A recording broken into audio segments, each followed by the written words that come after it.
Hello everyone, welcome to the YouTube channel UPSC classes. और मैं हूं आपका मेंटर नितिन कटारा। आज का हमारा सेशन, जैसा कि मैंने आपको प्रॉमिस किया था कि हम एक यूपीएससी के लिए जीएस पेपर 2 के लिए स्पेशली पॉलिटिकल साइंस का एक सीरीज लॉन्च करने वाले हैं और आज उसका पहला लेक्चर है। वैसे तो यूट्यूब पे बहुत सारी पॉलिटिकल साइंस से रिलेटेड, कॉन्स्टिट्यूशन से रिलेटेड बहुत सारी वीडियोस हैं, बट उनमें और इन वीडियो में क्या अंतर है, तो उसके लिए मैं आपको बताना चाहूंगा कि मेरा मोटिव क्या है। एक्चुअली यूपीएससी जो है वो फैक्ट्स के साथ साथ आपसे कॉन्सेप्चुअल क्लैरिटी भी अब मांगती है। काफी क्वेश्चंस जीएस पेपर में भी उस तरीके से आ रहे हैं जो कभी आज से 10 या 12 साल पहले ऑप्शनल पेपर में पूछे जाते थे। बिकॉज इतने ज्यादा क्वेश्चंस नहीं है और जैसे कि जो एस्पिरेंट्स हैं वो भी बहुत डायनामिक हैं, बहुत ज्यादा रिसोर्सेज अवेलेबल हैं, तो यूपीएससी भी जीएस पेपर के लिए भी बहुत ज्यादा अच्छे लेवल के क्वेश्चंस फ्रेम करता है। तो उस वजह से हमें चीजों को कॉन्सेप्चुअली समझना पड़ेगा कि आखिरकार उनका क्या मोटिव है इस कॉन्स्टिट्यूशन में लाने का। जैसे फंडामेंटल राइट्स को केवल इतना ही समझ लेना कि किस आर्टिकल में क्या लिखा हुआ है या फिर कौन सा केस इन आर्टिकल से रिलेटेड है, ये काफी नहीं रहेगा। हमें यह भी समझना पड़ेगा कि राइट्स क्या है, हमें यह भी समझना पड़ेगा why they are known as fundamental. हमें पोजीशन देखनी पड़ेगी कि राइट टू इक्वेलिटी में उन्होंने क्या क्या चीजें दी हैं और इक्वेलिटी में ये चीजें देने का उनका मोटिव क्या है। ये सारी कॉन्सेप्चुअल क्लैरिटी के साथ हम अपनी सोसाइटी को अंडरस्टैंड करने की कोशिश करेंगे, जो कि एक कॉन्स्टिट्यूशन का मेन वर्क होता है। इस लेक्चर में मैं आपको सबसे पहले समझाऊंगा कि आखिरकार कॉन्स्टिट्यूशन वर्ड का क्या मतलब है और इंडियन कॉन्स्टिट्यूशन को बनाने के लिए, जो कि एक मास्टरपीस है, ऐसा पीस दुनिया में ना तो कभी बना था और ना ही आगे अब बन सकता है। एक ऐसा मास्टरपीस, उसके बारे में क्या बैकग्राउंड है। आज हमारा ये जो लेक्चर है ये कॉन्स्टिट्यूशन के फिलोसॉफिकल बैकग्राउंड को, हिस्टोरिकल बैकग्राउंड को समझने की एक शुरुआत है। आप हमारे साथ इस सीरीज में बने रहिए। ये सीरीज हर प्रकार के बच्चे के लिए बहुत ज्यादा यूजफुल होगी, चाहे वो एमए, बीए, यूजीसी नेट और मेनली फोकस यूपीएससी ऑप्शनल और जीएस पेपर 2 पर रहेगा। इस सीरीज को देखने के बाद आप सीधे क्वेश्चन आंसर की प्रैक्टिस कर सकते हैं और इस सीरीज के बाद हर टॉपिक के बाद हम आपको कुछ एमसीक्यूज क्वेश्चन जो प्रीवियस ईयर यूपीएससी में आए हैं और कुछ मॉडल क्वेश्चंस भी अपनी तरफ से कराएंगे ताकि आपकी प्रैक्टिस और बेहतर हो सके। अब मैं आपको सजेस्ट करना चाहूंगा सबसे पहले इंडियन कॉन्स्टिट्यूशन के लिए कुछ बुक्स। एक सबसे फेमस बुक जिसको मोस्टली लोग पढ़ते हैं या फिर हर टॉपर उस बुक को सजेस्ट करता है, उसका नाम है लक्ष्मीकांत, एम लक्ष्मीकांत। वो बुक बहुत ही अच्छी है, बेसिक बुक है, आप उसको पढ़ सकते हो। हमारी वीडियो को आप पढ़कर, देखकर उस बुक को आप बहुत अच्छे से समझ सकते हो।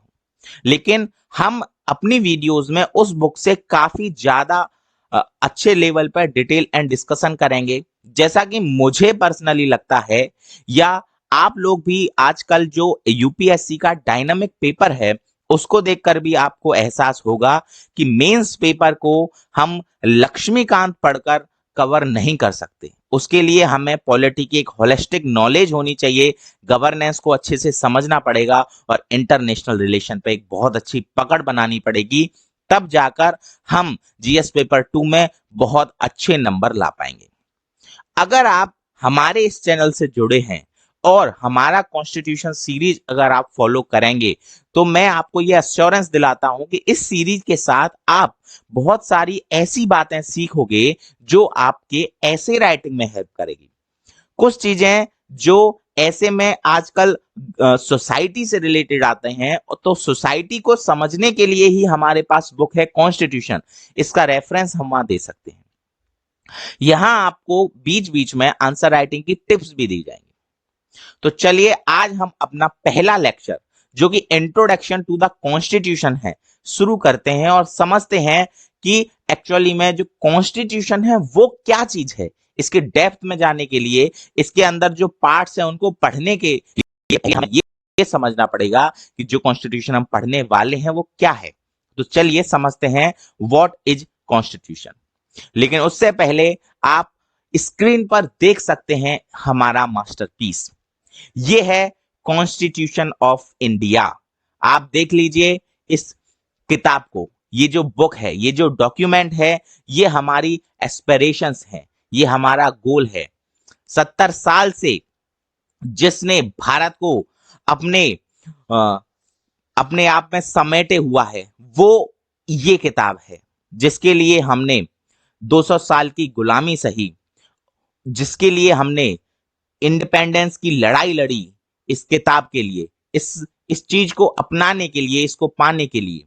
और ये है वो आपके सामने वही मास्टरपीस। ऐसा पीस इस दुनिया में ना तो दूसरा है ना दूसरा बन सकता है। साथ के साथ ये मैंने आपको प्रियम्बल की एक फोटो दिखाने के लिए यहां पर लगाई हुई है, ताकि आपको मैं एक पॉइंट समझा सकूं कि जो कॉन्स्टिट्यूशन है उसके हर पेज की जो डिजाइन है और जो कैलीग्राफी है वो स्पेशली लिखी गई है। यहां कुछ फैक्ट्स पॉइंट्स मैं आपको बताना चाहूंगा। प्रेम बिहारी नारायण रायजादा ने ये जो कैलीग्राफी है अपने हाथों से लिखी है हर एक पन्ने पर। और ये जो हर पेज की डेकोरेशन करी गई है आप देख सकते हैं, हर पेज पर डिफरेंट डेकोरेशन है। इसको शांति निकेतन से आर्टिस्ट बुलाए गए थे, उन्होंने हर पेज को इतने ब्यूटीफुली डेकोरेट किया है। कभी आपको मौका मिले किसी एग्जीबिशन में इस मास्टरपीस को देखने का, तो आप समझिए कि हमने 70 साल में जो भारत को इतनी ऊंचाइयों पर पहुंचाया है तो वो इसी की वजह से पहुंचाया है। जो राइट्स, जो जस्टिस, जो liberty, secularism, democratic Republic, socialist, fraternity जैसे बड़े बड़े कॉन्सेप्ट, बड़ी बड़ी चीजों की हम बातें करते हैं, वो इस मास्टरपीस की बदौलत आज हमारे पास है। और मैं ये कहते हुए बहुत गर्व महसूस कर रहा हूं कि मैं उसी मास्टरपीस के से आपको कोशिश करूंगा कि मैं उसकी जानकारी आप तक पहुंचा सकूं। नाउ देखते हैं अपना main topic, introduction to the constitution. सबसे पहले मैं आपको बताऊंगा कॉन्स्टिट्यूशन क्या है। जैसा कि आपने रूल ऑफ लॉ की वीडियो में समझा कि हमने लॉ को सुप्रीमेसी दी किसके ऊपर, एक पर्सन के ऊपर। पर्सन रूल बनाता है, वो रूल ह्यूमन डिग्निटी को वॉयलेट कर सकते हैं। ये चीज मैंने आपको अपनी प्रीवियस वीडियो में समझाई थी। वहीं से कनेक्ट करते हुए मैं आपको समझा रहा हूं कि कॉन्स्टिट्यूशन में वही लॉज जो हमने बनाए थे अपनी सोसाइटी में लॉ एंड ऑर्डर मेंटेन करने के लिए, उनको एक फ्रेमवर्क में देकर एक बुक बनाई है। तो हम कह सकते हैं कि constitution is defined as the collection of legal rules. Legal rules मतलब जो लॉज होते हैं, इसका एक कलेक्शन है providing a framework for the government. और गवर्नमेंट क्या है, तो गवर्नमेंट मैं बता देता हूं, यहां पर हम बहुत बारीकी से देखेंगे तो आप हर चीज को नोट करते रहिए। एज अ टीचर मैं हर चीज आपको स्क्रीन पर नहीं दिखा सकता, लेकिन बहुत सारी चीजों को मैं आपको ओरली समझा सकता हूं। तो आप जो मेरी कही गई बातें हैं उनको अपने ओन वर्ड्स में कहीं पर नोट कर लीजिए, जो भी आपको इंपॉर्टेंट लगता है। तो जैसे मैं भी आपको गवर्नमेंट के बारे में समझा रहा हूं कि गवर्नमेंट क्या है, तो गवर्नमेंट एक ऐसा इंस्टीट्यूशन है जो किसी भी कंट्री के, किसी भी सोसाइटी के या किसी भी स्पेयर में, जो कि कोई पॉलिटिकल स्पेयर है, वहां पर एक गवर्नेंस का फंक्शन करे, एक लॉ एंड ऑर्डर को मेंटेन करने का फंक्शन करे, लॉज बनाए, उसको एग्जीक्यूट करे और उन पर रिव्यू भी दे, जैसे जुडिशरी। और हम जानते हैं कि गवर्नमेंट को 3 पार्ट्स में डिवाइड किया जा सकता है। The first one is legislative, second one is executive and third one is judiciary. Legislative वो है जो लॉ बना रहा है, एग्जीक्यूटिव वो है जो उस लॉ को एग्जीक्यूट कर रहा है, और जुडिशरी वो है कि अगर उस लॉ में कोई दिक्कत है या किसी पर्सन को उस लॉ से कोई दिक्कत है तो वो जुडिशरी में जाके उसका रिव्यू करवा सकता है। ये सारा फ्रेमवर्क जो है गवर्नमेंट का, कि गवर्नमेंट किस तरह से वर्क करेगी, उसको एक रूल्स में हमने दिखाया है, एक बुक के माध्यम से उसको हम कह रहे हैं कॉन्स्टिट्यूशन। ये एक बहुत ही बेसिक डेफिनेशन है। नाउ द क्वेश्चन इज कि हमें कॉन्स्टिट्यूशन बनाने की ऐसी क्या ही जरूरत पड़ गई। तो यहां पर आप समझ सकते हैं कि the constitution reflects the dominant beliefs and interests. ये बहुत ही इंपॉर्टेंट टर्म्स यहां पर मैं बता रहा हूं, बिलीफ्स एंड इंटरेस्ट। आप जरा समझने की कोशिश करिए, जो कि मेरा एक मेन मोटिव है इस चैनल के थ्रू, कि हम पॉलिटी की बारीकी को समझें। अगर आप जापानीज कॉन्स्टिट्यूशन पढ़ेंगे, अगर आप ब्रिटिश कॉन्स्टिट्यूशन पढ़ेंगे, अगर आप अमेरिकन कॉन्स्टिट्यूशन पढ़ेंगे, अगर आप इंडियन कॉन्स्टिट्यूशन पढ़ेंगे या वर्ल्ड की किसी भी कंट्री का कॉन्स्टिट्यूशन पढ़ेंगे, वो कॉन्स्टिट्यूशन उस जगह के जो लोग हैं, उनकी जो एस्पिरेशंस हैं, उनके जो बिलीव्स हैं, उनके जो इंटरेस्ट हैं, उनको रिफ्लेक्ट करता है। जैसे अगर हम इंडियन कॉन्स्टिट्यूशन को पढ़ते हैं तो कहीं ना कहीं Indian constitution Indian way of life को, इंडियन थिंकिंग को, इंडियन एस्पिरेशंस को, इंडियन गोल्स को, इंडियन पीपल के जो बिलीव्स और इंटरेस्ट हैं अपने देश से, उन सबको ये रिफ्लेक्ट करता है। इसीलिए हर कॉन्स्टिट्यूशन अपने आप में डिफरेंट है, क्योंकि हर इंडिविजुअल अपने आप में डिफरेंट है। It reflects the dominant beliefs and interest और few compromises between the conflicting beliefs and the interest. अब इतने बड़े देश में बहुत सारे लोग अगर रह रहे हैं तो हो सकता है उनके बीच में कॉन्फ्लिक्ट्स हो। जैसे हमारे देश में बहुत सारे रिलीजन हैं, हिंदू रिलीजन है, मुस्लिम रिलीजन है, क्रिश्चियंस भी हैं, ज्यूज भी हैं, और बुद्धिज्म भी है, जैनिज्म भी है। अब हर अलग कम्युनिटी का एक अपना अलग थॉट है। अगर अपना अलग थॉट है तो कहीं ना किसी पॉइंट पर उनके बीच में एक कॉन्फ्लिक्ट पैदा हो सकता है। उसी कॉन्फ्लिक्ट को कुछ कॉम्प्रोमाइजेस के थ्रू हमने अपने कॉन्स्टिट्यूशन में रिफ्लेक्ट किया है, और ये कॉन्स्टिट्यूशन कैरेक्टराइज करता है हमारी सोसाइटी को। अगर आप इंडियन कॉन्स्टिट्यूशन को पढ़ेंगे तो क्या समझेंगे? इंडियन सोसाइटी के बारे में समझेंगे। और अब आप कहीं ना कहीं कनेक्ट कर पा रहे होंगे कि यूपीएससी का जो डायनेमिक नेचर है वो यही है कि इफ हम अपनी सोसाइटी को अंडरस्टैंड कर पाए। आप समझिए कि यहां मैं आपको कॉन्स्टिट्यूशन पढ़ाते पढ़ाते एक और टॉपिक जो सोसाइटी का होता है वो भी थोड़ा बहुत आपके जहन में मैं डाल रहा हूं, जिससे आप चीजों को कनेक्ट कर पाए कि how to connect one subject to another. तो कॉन्स्टिट्यूशन का मतलब ये नहीं है कि आपने कुछ एक्ट्स पढ़ लिए, कुछ प्रिंसिपल्स पढ़ लिए और आपने कॉन्स्टिट्यूशन को रट लिया, बस इतना ही नहीं। कॉन्स्टिट्यूशन अब आज से आप समझ जाएंगे कि constitution reflects the characteristic of the society, जो हमारा समाज है उसके बारे में ये हमें दिखा रहा है। It is the document of people's faith and aspiration. जो हमारी इच्छाएं हैं, जो हमारे सपने हैं, ये उनको बताता है कि आखिरकार हम क्या अचीव करना चाहते हैं। इसीलिए मैंने आपको सबसे पहले अपना इंडियन कॉन्स्टिट्यूशन का प्रियम्बल दिखाया, जिसमें आप समझ सकते हैं कि हम जस्टिस को एज हैं, हम देखते हैं, हम इक्वेलिटी को एज एस्पिरेशन देखते हैं, हम फ्रेटर्निटी को एज एस्पिरेशन देखते हैं, हम सॉवरेनिटी को, सेक्युलरिज्म को, डेमोक्रेटिक नेचर को एज अ एस्पिरेशन देखते हैं। हमारा ये थॉट है कि हमारी कंट्री इस तरह से हो कि सबको जस्टिस मिले, सबके पास फ्रीडम हो, सबके पास इक्वेलिटी हो। These all are the aspirations of Indian society. Constitution जो हम बना रहे हैं, जो हमारी सोसाइटी को रिफ्लेक्ट कर रहा है, जो हमारे एस्पिरेशंस को बता रहा है, तो आप समझिए अल्टीमेटली कॉन्स्टिट्यूशन को हम फॉलो क्यों करें? क्या ऐसे कारण हैं जिनकी वजह से क्या कॉन्स्टिट्यूशन हम पर थोपा गया है, या कॉन्स्टिट्यूशन एक प्रेशर है हमारे लिए, या आप ये सोच सकते हैं क्या कॉन्स्टिट्यूशन हमारी लिबर्टी को कर्टेल कर रहा है? नहीं, बिकॉज कॉन्स्टिट्यूशन को हमने बनाया है, we the people of India. हमने इस कॉन्स्टिट्यूशन को बनाया है अपने अकॉर्डिंग, जो हमारे फेथ और एस्पिरेशंस हैं उनके अकॉर्डिंग हमने इस कॉन्स्टिट्यूशन को बनाया है। तो कॉन्स्टिट्यूशन जो है वो अपनी पावर हमसे, मतलब अपनी authority directly from the people से ड्राइव करता है।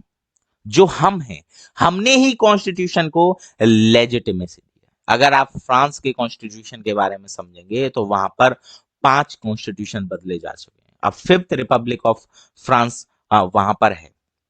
आप इस चीज अब आप इस चीज से समझ सकते हैं कि इंडियन कॉन्स्टिट्यूशन कितना मास्टरपीस है, जिसको अमेंड तो किया गया है बट चेंज नहीं किया गया। और कंट्रीज में कॉन्स्टिट्यूशन को कई बार चेंज कर दिया गया है। ये आपको समझना होगा, ये आपको सीखना होगा। कॉन्स्टिट्यूशन जो होता है वो fundamental and supreme law of the land होता है। इसका मतलब है कि कॉन्स्टिट्यूशन के बेसिस पे ही पूरी कंट्री का लॉ एंड ऑर्डर मेंटेन किया जाएगा, बिकॉज इसको हमने अपनी अथॉरिटी, अपनी लेजिटिमेसी दी है। यही हर लॉ के ऊपर है, ये सुप्रीम लॉ है। इसको लीगल सेंटिटी दी गई है। लीगल सेंटिटी का मतलब इसको लेजिटिमाइज किया गया है बाय द इंडियन पीपल। तो कॉन्स्टिट्यूशन अल्टीमेटली सुप्रीम लॉ है, इससे ऊपर कोई नहीं होता है। एक कॉन्स्टिट्यूशन एक स्पेशल डॉक्यूमेंट है। अब हम देखते हैं एक वो डेफिनेशन जो हम पेपर में यूज कर सकते हैं। The constitution is a special document that sets out the role and the functions of the principal organs of the government। and अभी कुछ देर पहले मैंने आपको गवर्नमेंट के प्रिंसिपल ऑर्गन्स के बारे में बताया था, लेजिस्लेचर, जुडिशरी एंड एग्जीक्यूटिव। और इन तीनों के आपस के रिलेशन के बारे में जिस डॉक्यूमेंट में बताया गया है, इनके रोल एंड फंक्शन के बारे में बताया गया है, वही वही क्या है, आपका कॉन्स्टिट्यूशन है। आई होप आपको कॉन्स्टिट्यूशन की एक बेसिक अंडरलाइन, एक बेसिक कॉन्सेप्ट समझ आया होगा कि कॉन्स्टिट्यूशन क्या है, आखिर क्या जरूरत हमें कॉन्स्टिट्यूशन की पड़ती है और कॉन्स्टिट्यूशन हमें क्या रिफ्लेक्ट करता है। अब हम समझते हैं कि किसी भी कॉन्स्टिट्यूशन, ये पार्टिकुलरली मैं अभी इंडियन कॉन्स्टिट्यूशन की बात नहीं कर रहा हूं, ये मैं एक कॉन्स्टिट्यूशन की बात कर रहा हूं जो किसी भी कंट्री का हो सकता है। इसीलिए मैं आपको डिफरेंट डिफरेंट तरीके से, हर तरीके से डिफरेंट कंट्रीज के एग्जांपल्स के थ्रू इसको समझा रहा हूं। इसके आगे हम समझेंगे कि इंडियन कॉन्स्टिट्यूशन के बारे में। तो अब हम देखते हैं what is the importance of the constitution. Constitution होना एक जरूरी क्यों है? बिकॉज किसी भी कंट्री में जो कॉन्स्टिट्यूशन होता है वो गवर्नमेंट के ऑर्गन्स के बीच में एक रिलेशन एस्टेब्लिश करता है, जो कि अभी मैंने थोड़ी देर पहले आपको बताया।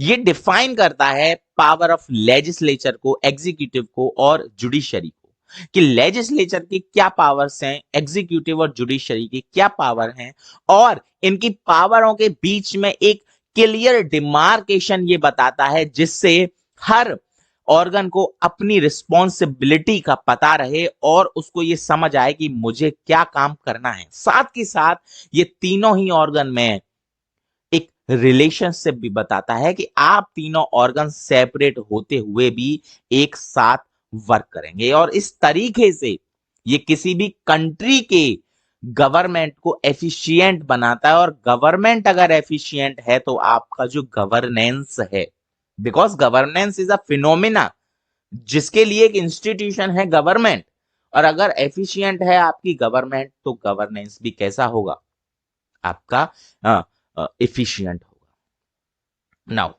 द मोस्ट इंपोर्टेंट थिंग जो मैं अपनी हर वीडियो में आपको बताने की कोशिश करता हूं, कुछ कॉन्सेप्ट।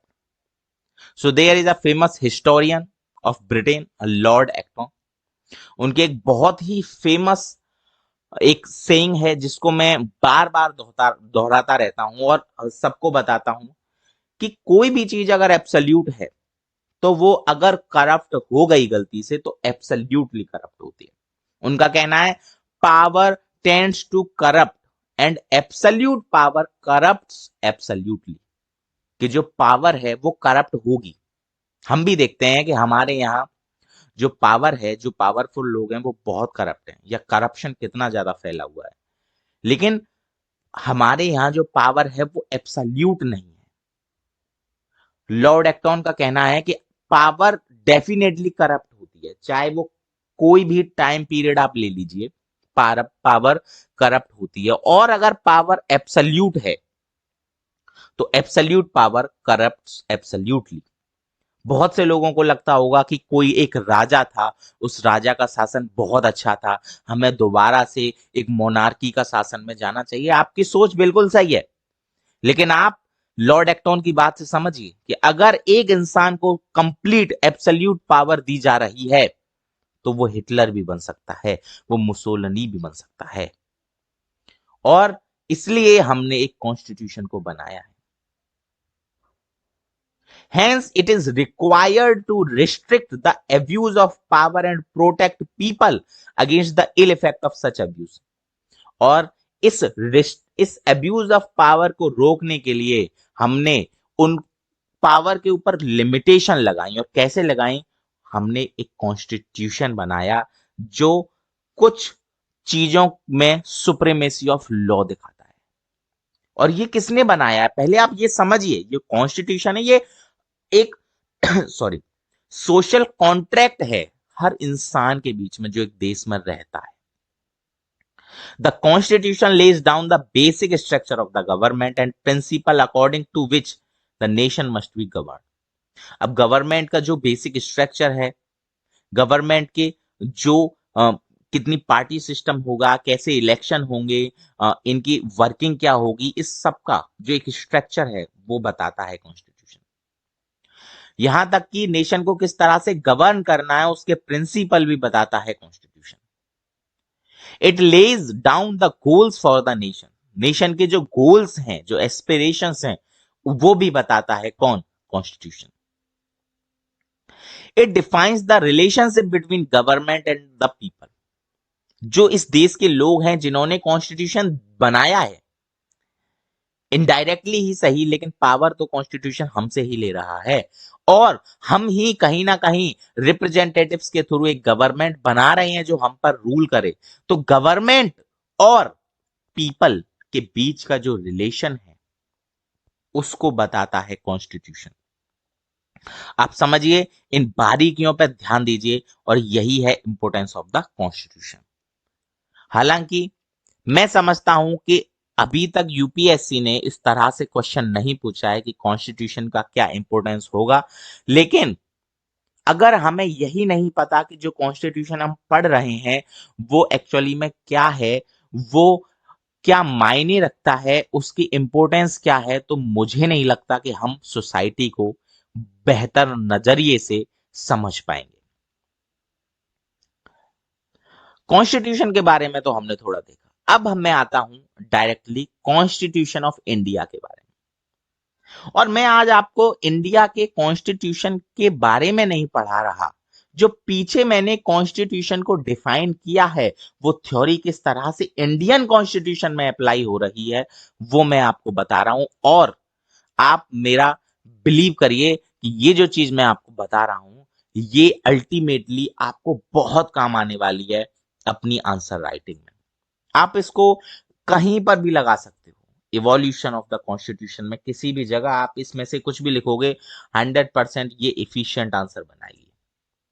आप समझने की कोशिश करिए कि कॉन्स्टिट्यूशन ऑफ इंडिया जो हमने बनाया है वो 70 साल में उसने अपने देश को जीरो से हीरो बना दिया। हम बहुत ज्यादा, जब हम आजाद हुए थे तो पार्टीशन से हम जूझ रहे थे, गरीबी से जूझ रहे थे, भुखमरी से जूझ रहे थे, एजुकेशन हमारे पास नहीं था, हमारे पास कुछ नहीं था।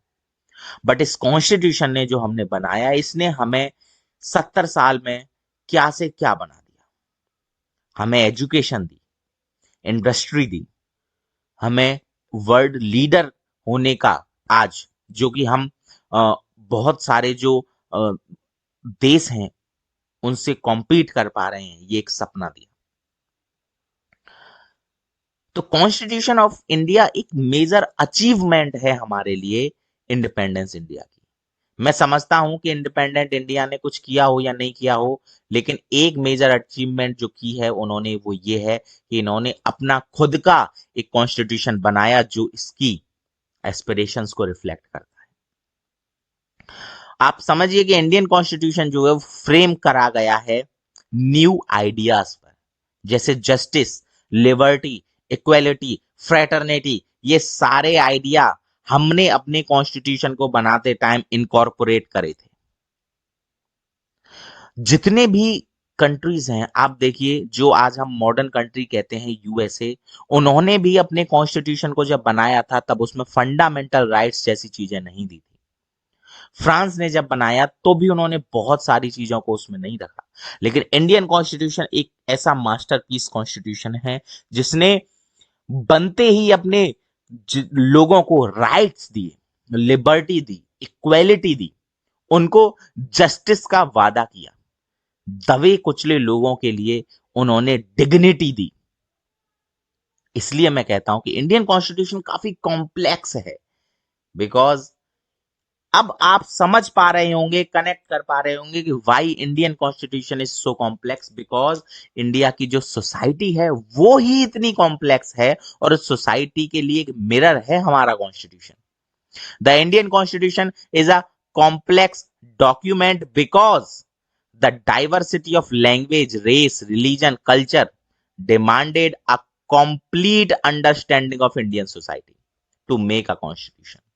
जब हम अपनी भाषाओं का, आपको पता है कि इंडियन कॉन्स्टिट्यूशन में 22 लैंग्वेजेस मेंशन है, इतनी सारी रेस है, इतने सारे रिलीजन है, और कल्चर की तो पूछिए ही मत। इन सब के लिए हमने एक कॉन्स्टिट्यूशन बनाया। आपको मैं बता देता हूं कि यूएसए के कॉन्स्टिट्यूशन में 7 ही आर्टिकल है बस, हमारे यहां 395। ये आपको समझना पड़ेगा, ये आपको जानना पड़ेगा। यहां हम देखते हैं कि इंडियन कॉन्स्टिट्यूशन कितना ज्यादा अच्छा फ्रेम किया गया है। जो कॉन्स्टिट्यूशन बनाया है वो ऐसे ही नहीं है एक दिन में बन गया। Constitution is the product of research and deliberations of a body of eminent representative of the people and not a product of political revolution. This is the main line of the lecture. Indian constitution कोई political revolution से बनके कोई किताब नहीं आ गई है। ये एक बहुत ज्यादा, जो हमारे महान नेता थे, जो हमारे महान लीडर थे, great leaders, B R Ambedkar, Sardar Vallabhbhai Patel, Jawaharlal Nehru, और न जाने कितने ही ग्रेट लीडर्स ने मिलकर अपने कॉन्स्टिट्यूशन को बनाया है। इस पे बहुत साल तक, मतलब 2 साल तक डिबेट एंड डिस्कशन हुई है, तब जाके ये एक कॉन्स्टिट्यूशन बना है। ये एक कॉन्स्टिट्यूशन जिसने हर लैंग्वेज को, हर रेस को, हर रिलीजन को, हर कल्चर को अपने अंदर इनकॉर्पोरेट किया, सबको सम्मान दिया, सबके लिए जस्टिस, लिबर्टी, इक्वेलिटी, फ्रेटर्निटी दी। ये एक बहुत ज्यादा सोचा समझा, डेलिब्रेशन, डिस्कशन किया हुआ एक बुक हमारे पास है। The constitution prescribes certain value to the society. अब कॉन्स्टिट्यूशन ने अगर इस सोसाइटी को समझा है तो कॉन्स्टिट्यूशन सोसाइटी को कुछ दे भी रहा है, जो कि सोशल प्रॉब्लम्स को दूर करने के लिए बनाए गए। आप देखिए, फंडामेंटल राइट्स आपको राइट टू इक्वेलिटी दे रहा है। इस समाज में जहां लोगों को नहीं पता था कि इक्वेलिटी का क्या मतलब है, ये जो हमारा इंडियन सोसाइटी है ये कास्ट सिस्टम में बटा हुआ था, तब जाके इस कॉन्स्टिट्यूशन ने अपनी सोसाइटी को क्या दिया? राइट टू इक्वेलिटी दी, गवर्नमेंट को पावर दी डीपीएसपी के थ्रू कि आप समाज के लिए, सोसाइटी के लिए कुछ करिए। जो वेस्टर्न कंट्रीज थी वो कहती थी कि इंडियन सोसाइटी बैकवर्ड है, कॉन्स्टिट्यूशन ने हमारी सोसाइटी में मॉडर्नाइजेशन प्रमोट की, मॉडर्न एजुकेशन प्रमोट की, मॉडर्न इंडस्ट्री प्रमोट की, एग्रीकल्चर को मॉडर्नाइज किया गया, बैंकिंग सेक्टर को मॉडर्नाइज किया गया, एजुकेशन सेक्टर को मॉडर्नाइज किया गया इस एक कॉन्स्टिट्यूशन ने, जिसको आज हम पढ़ रहे हैं, जिसको आज हम समझने की कोशिश कर रहे हैं, जिसको हम देख रहे हैं कि ये जो कॉन्स्टिट्यूशन है ये हमने बनाया है। इसमें एक अपनापन है। एक क्वेश्चन मैं आपके साथ डील करना चाहूंगा यहां पर, जो मैंने बोला अभी आपको कि इंडियन कॉन्स्टिट्यूशन जो है वो कहीं ना कहीं सोसाइटी की प्रॉब्लम्स को सॉल्व कर रहा है, तो कैसे? Let's have a question that is, it was essential for the Indian Constitution to deal with the social aspects. Give reasons. किस तरीके से? आप समझिए, यहाँ पे मैं आपको पढ़ाने के साथ कुछ आंसर राइटिंग की टिप्स भी दे रहा हूँ। आप समझिए, यहाँ पे कुछ लाइंस मैंने यहाँ लिखी हैं। That at the time of the independence, independence के टाइम पे, at the time of the independence and making of the constitution, जब इंडिपेंडेंस, जब भारत ने स्वतंत्रता को प्राप्त किया और कॉन्स्टिट्यूशन बनाना शुरू किया, तो इंडिया एक बहुत ही पैराडॉक्सिकल सिचुएशन में था। कैसी पैराडॉक्सिकल सिचुएशन? समझिए कि इंडिया एक ऐसा देश था, इंडियन नेशन ही नहीं था भैया, नेशन ही ये कॉन्स्टिट्यूशन ने बनाया है। इंडिया एक ऐसा नेशन हम अभी डिनोट कर रहे हैं, लेकिन कॉन्स्टिट्यूशन का जो एक एस्पिरेशन है वो सबको साथ लाने का था। इंडिया टूटा हुआ था, बटा हुआ था। इंडिया के कुछ ऐसे एरिया थे जो बहुत ज्यादा एडवांस हो चुके थे, जैसे बंगाल, दिल्ली, महाराष्ट्र, और कुछ ऐसे एरिया थे जो बहुत बैकवर्ड थे। कुछ एरिया, कुछ क्लासेस ऐसी थी जो बहुत रिच हो गई थी, अपर क्लासेस। कुछ ऐसी क्लासेस थी जो बहुत ज्यादा गरीब थी। हमारी सोसाइटी में कास्ट सिस्टम प्रिवेल कर रहा था, जो बहुत ही ज्यादा कर्स है। अनटचेबिलिटी जैसी चीज है, छुआछूत, मतलब हम इंसान हैं और हम एक दूसरे को अनटचेबल बना रहे हैं। बताइए आप, ऐसी चीजें हमारी सोसाइटी में उस समय थी। हमारी सोसाइटी में कुछ बीमारियां थी कम्युनलिज्म की, जो मैं कहता हूं अभी भी हैं। हम रिलीजन के बेसिस पे डिफरेंस करते थे, हम कास्ट के बेसिस पर डिफरेंस करते थे, हम डिफरेंट सेक्टर्स में बटे पड़े हैं। आज भी आप समझ रहे हैं कि जो हमारी वोट बैंकिंग है वो कम्युनलिज्म के ऊपर ही है, कम्युनिटी वोट बैंक है। लेकिन in spite of these there was a cultural unity. लेकिन कहीं ना कहीं जो महात्मा गांधी ने किया, सबको यूनाइट किया, कल्चरल यूनिटी, सुभाष चंद्र बोस ने किया, सरदार वल्लभ भाई पटेल ने किया। क्या किया इन्होंने? इन्होंने पूरे इंडिया को मिलाया। पटेल जी का तो बहुत ही बड़ा योगदान है। इन सब डिफरेंसेस के बाद भी कहीं ना कहीं हमारे पास एक कल्चरल यूनिटी थी, but that cultural unity was threatened by the divisive forces and the painful experience of the partition. तो डिवाइसिव फोर्सेस, और हमें पार्टीशन का भी ख्याल रखना था। एक पार्टीशन इंडिया में हो चुका था, इंडिया अभी भी पार्टीशन के बाद यूनाइट नहीं था। आप लोग मॉडर्न हिस्ट्री का जरा खोल के देखिए। पार्टीशन के बाद ये एक बहुत बड़ा चैलेंज था कि अब फर्दर पार्टीशन नहीं हो, वरना देश में कुछ नहीं रह जाएगा। इन सब चीजों को ख्याल रखकर हमने एक कॉन्स्टिट्यूशन असेंबली ने एक चीज बनाई, वो है constitution. The Constitution was made as an embodiment of the ideas and aspirations of the people of India and the product of the pattern of social forces that prevailed in India at the time of independence. तो आप समझ पा रहे हैं कि भाई क्यों India जो है सोसाइटी को रिफ्लेक्ट कर रहा है, क्या दिया है उसने। ये कुछ एक आंसर राइटिंग की फॉर्म में मैंने आपको कहीं ना कहीं समझाने की कोशिश करी है। इस तरीके के क्वेश्चन पूछ रहा है यूपीएससी, पूछ रहा है। क्वेश्चन आपसे पूछ रहा है कि किस तरीके से इंडियन कॉन्स्टिट्यूशन अपनी सोसाइटी को रिफ्लेक्ट कर सकता है। यहाँ यहाँ आप अ, समझ रहे हैं ये चीजें। तो इंडियन कॉन्स्टिट्यूशन के बारे में मैंने अभी आपको नहीं बताया, लेकिन जो इंडियन कॉन्स्टिट्यूशन को कॉन्स्टिट्यूशन के डेफिनेशन के बेसिस पर मैंने आपको बताया। सो एक समरी हम देख रहे हैं कि व्हाट इज इंडियन कॉन्स्टिट्यूशन। तो ultimately Indian constitution is a machinery which makes the law, जो लॉ बना रही है, एंड ये है हमारा supreme law of the land. In India the superiority of the constitution over a law made by the parliament is founded on the following principle. Let's have a look on what principle. कौन से वो principles हैं जिनके बारे में हम ये समझ रहे हैं। Constitution was made by the people. सबसे पहले मैंने आपको ये बताया कि कॉन्स्टिट्यूशन जो है वो लोगों ने बनाया है। और कॉन्स्टिट्यूशन अगर एक मशीनरी है लॉ बनाने की, तो आप समझिए पार्लियामेंट हमारा लॉ बना रहा है, तो इसका मतलब पार्लियामेंट सुप्रीम हो गया? नहीं, पार्लियामेंट से सुप्रीम है कॉन्स्टिट्यूशन।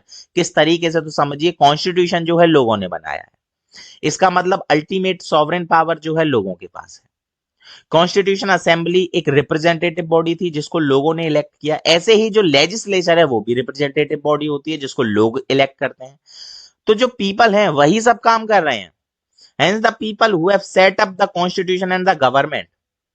तो वो कौन हुए भैया? वही तो हुए अल्टीमेट अथॉरिटी। ये हम कह सकते हैं कि लेजिस्लेचर एक रिप्रेजेंटेटिव बॉडी है। Under the constitution can not claim the direct authority of the people. लेकिन वो रिप्रेजेंटेटिव बॉडी डायरेक्ट अथॉरिटी नहीं बन सकती, हमें मनचाहे तरीके से डिक्टेट नहीं कर सकती। वो हमने बनाई है, लेजिस्लेचर को हमने बनाया है, और हमने लेजिस्लेचर को कॉन्स्टिट्यूशन के अंडर रखा है, because we have the ultimate sovereignty. इसलिए हम कह सकते हैं कि constitution of India is supreme, so we have constitutional superiority, constitutional supremacy. कई बार पेपर में क्वेश्चन आया है कि is India having the constitutional supremacy और पार्लियामेंट्री सुप्रीमेसी। यहां आप ये पॉइंट समझ सकते हैं कि इंडिया में पार्लियामेंट्री सुप्रीमेसी नहीं है, जबकि ब्रिटेन में पार्लियामेंट्री सुप्रीमेसी है।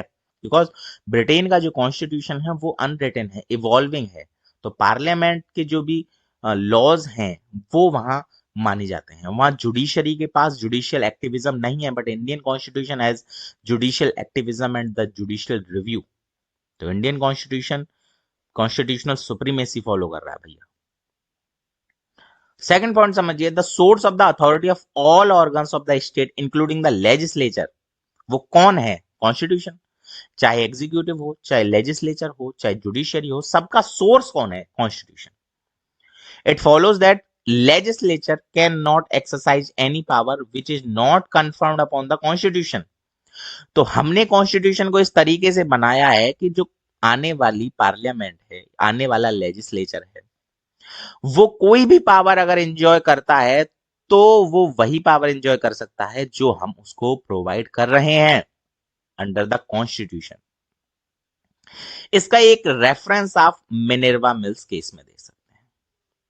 आप कमेंट सेक्शन में मुझे जरूर बताइए कि मिनर्वा मिल्स केस किस चीज के लिए फेमस है और ये किस डेट में आया था। ये आप मुझे कमेंट सेक्शन में जरूर बताइए। केस लॉज पे हम काफी बाद में आएंगे, लेकिन यहां मैंने आपको एक कनेक्शन के लिए किस तरीके से पॉलिटिकल साइंस में कनेक्शन, देखिए आप समझिए, कॉन्स्टिट्यूशन में पढ़ा रहा हूं लेकिन इसमें भी मैंने इनकॉर्पोरेट किया है आपको एक केस। तो मिनर्वा मिल्स केस में ये चीज डिसाइड करी गई जो बहुत बाद का है। आप देखिए, आप मुझे कमेंट सेक्शन में बताइए कि ये किस सन का है, कौन सी साल में इस केस के बारे में हमें पता चला, मतलब सुप्रीम कोर्ट में ये कौन सी साल में डिक्लेयर किया गया है, ये आप मुझे बताइए। और आप जब इसकी डेट देखेंगे तो आपको पता चलेगा कि ये जो चीजें हैं ये कितनी बाद में हमने रियलाइज करी हैं। That the people of the country, the organ of the government, either it is legislature, executive and judiciary, all are bounded by the constitution. जो सारी चीजें मैं आपको समझा रहा हूं, ये मिनर्वा मिल्स केस में जुडिशरी ने बोला कि पीपल जो है, एग्जीक्यूटिव भी, लेजिस्लेचर भी, जुडिशरी भी, सब कुछ जो है वो कॉन्स्टिट्यूशन से बाउंड है। और कॉन्स्टिट्यूशन है हमारा लॉ ऑफ द लैंड। ना तो कॉन्स्टिट्यूशन से ऊपर कोई है और ना ही कोई इंसान कॉन्स्टिट्यूशन से ऊपर है, ना कोई अथॉरिटी, ना कोई इंस्टीट्यूशन। कॉन्स्टिट्यूशन ही हमारा fundamental law of the land है, इससे ऊपर कोई नहीं। आई होप आज के लेक्चर में आप चीजों को ग्रास्प कर पाए होंगे। ये एक बेसिक फाउंडेशन थी। अभी मैंने आपको इंडियन कॉन्स्टिट्यूशन का कुछ भी नहीं पढ़ाया, लेकिन आपको एक फाउंडेशनल बेसिस दिया है किसी भी चीज को पढ़ने का, एक तरीका दिया है। आने वाली वीडियोस में हम कॉन्स्टिट्यूशन को और भी अच्छे से समझने की कोशिश करेंगे। इसी के साथ साथ हम मॉडर्न हिस्ट्री के लेक्चर भी लेके आएंगे। अगर आपको हमारे एफर्ट अच्छे लगते हैं तो प्लीज चैनल को सब्सक्राइब करें, शेयर करें, लाइक करें, कमेंट सेक्शन में रिप्लाई करें। आपकी कोई भी क्वेरी है, हम उसका आंसर देने में बहुत खुश होंगे। तो प्लीज कमेंट में जरूर अपनी क्वेरीज बताएं, या कोई भी फीडबैक अगर आपका हो इस चैनल के लिए, या हम किसी और माध्यम से आपकी मदद कर पाए, तो हम कमेंट सेक्शन में आप हमें जरूर बताइए। देखिए, कोई भी टीचर होता है तो उसके लिए सबसे जरूरी है मोटिवेशन, और मोटिवेशन के लिए ही लाइक्स एंड सब्सक्राइब करने की कह रहे हैं। आप हमें मोटिवेट करिए, हम आपके लिए ऐसे ही एक अच्छा अच्छा कंटेंट लाते रहेंगे। इसी के साथ आज का लेक्चर खत्म करते हैं। Thank you so much. Thank you for watching.